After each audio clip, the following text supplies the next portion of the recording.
Oi, oi! Tá começando mais uma edição do TJ UFSC.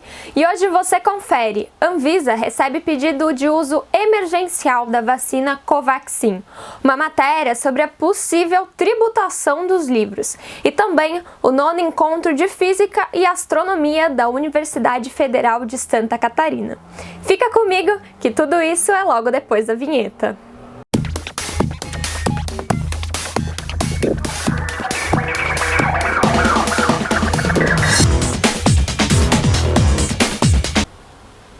A Agência Nacional de Vigilância Sanitária, a Anvisa, recebeu o pedido do uso emergencial da vacina Covaxin.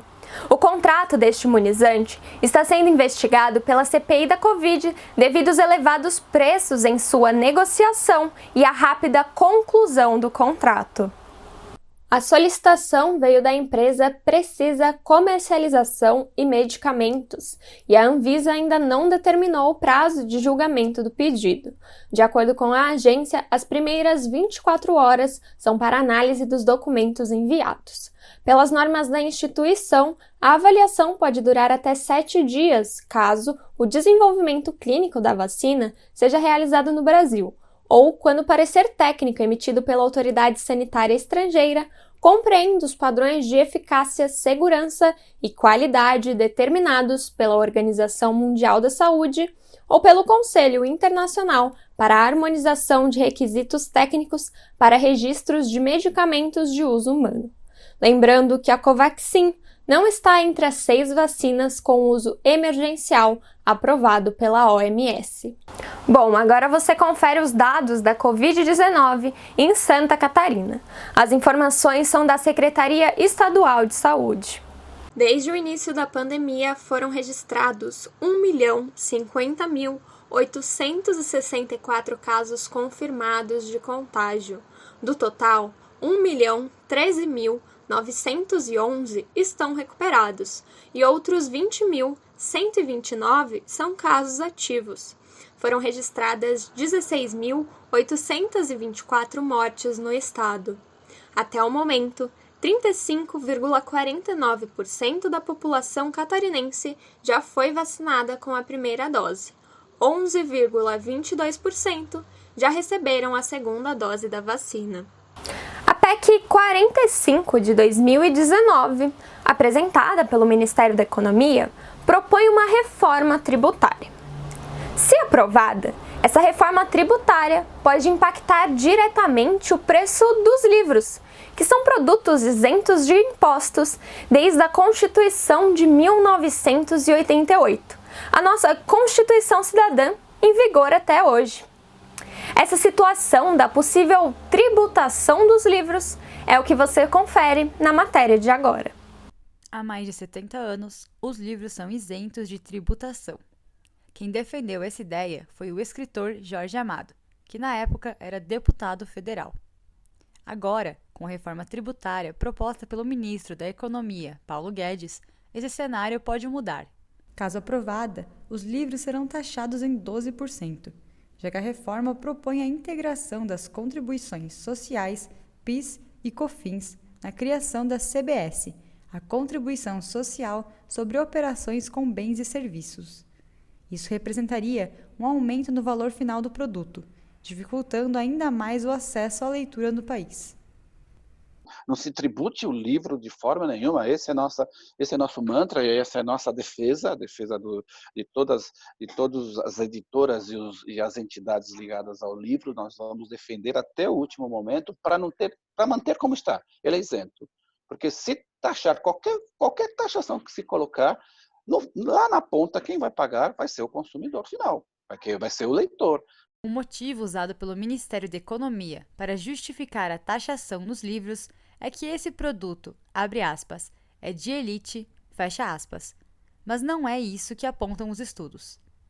Segundo dados da 5ª pesquisa Retratos da Leitura no Brasil, do Instituto ProLivro, 27 milhões de brasileiros nas classes C, D e E são consumidores de livros.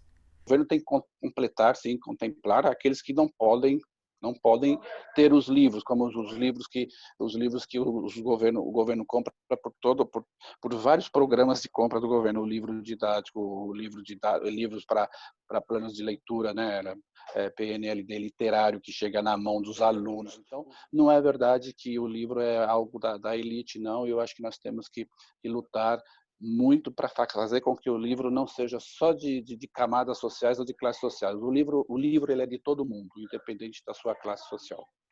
E além de atuar como leitores, há muitas produções vindas de vozes que não são de situações privilegiadas. No vestibular de 2019 da UFSC, um dos livros cobrados foi Quarto de Despejo, de Carolina Maria de Jesus, mulher negra que escreveu sobre sua vida na favela do Canindé, em São Paulo. Essa coisa de leitura, quem lê é elite, isso aí já foi talvez um tempo que já tenha sido assim. Hoje, as comunidades querem ler. E não só querem ler, como produzem livros, produzem literatura. E o nosso acervo, se você pegar nossas mesas, está cheio de livros que foram escritos por pessoas que conhecidas como periféricas. Então, que lê e produzem livros. Além de reduzir o número de pessoas com acesso aos livros, as editoras e livrarias também são afetadas pela taxação proposta na reforma tributária. E você tem no Brasil o número de leitores caindo, o que é um absurdo. Deveria estar aumentando, a nossa população está aumentando, mas o número de leitores no Brasil está diminuindo. Então, o que você tem que fazer? Você tem que fazer uma política pública de incentivo à leitura. E isso passa, na verdade, pela redução da carga tributária e não pelo aumento. Quer dizer, aumentar 12%, quebrar livrarias, quebrar editoras, e isso tem um efeito terrível à medida em que a bibliodiversidade brasileira, quando você começa a quebrar as pequenas editoras, as pequenas livrarias, você começa a quebrar o que a gente chama de bibliodiversidade brasileira. São aqueles pequenos autores e autoras que não têm lugar para publicar, que não têm estantes nas grandes livrarias, mas as pequenas encontram, e isso vai começar a sumir, e a gente vai começar a ter um mercado todo baseado em best-sellers, né? Tornar os livros mais caros só aumentaria a desigualdade no acesso a essa cultura que é tão importante. Só o argumento deles é o seguinte: só as pessoas ricas leem, a elite. Então o que vão fazer para solucionar isso? Vão aumentar o preço do livro. É incoerente, mas também ao mesmo tempo penso que talvez seja um projeto, que talvez eles realmente não queiram que a população brasileira leia, certo? Então, além de ser uma desculpa esfarrapada, é a pior solução possível tu aumentar o preço do livro. E antes da gente finalizar o jornal, eu tenho uma pergunta para te fazer. Você gosta de física ou astronomia? O programa de pós-graduação em física aqui da UFSC está organizando o 9º encontro de física e astronomia. Esse encontro vai acontecer de forma remota entre os dias 24 e 26 de agosto. O evento vai contar com palestras, apresentações e mini-cursos. Por conta da pandemia, as tradicionais visitas aos laboratórios vão ser substituídas por vídeos curtos. O encontro é organizado desde 2013 e tem a participação de pesquisadores de todo o Brasil e também do exterior. Para se inscrever é só acessar o link que está aparecendo aqui na tela. E o TJ vai ficando por aqui. Muito obrigada pela companhia no jornal. E amanhã estamos de volta com uma nova edição para você. Tchau, tchau!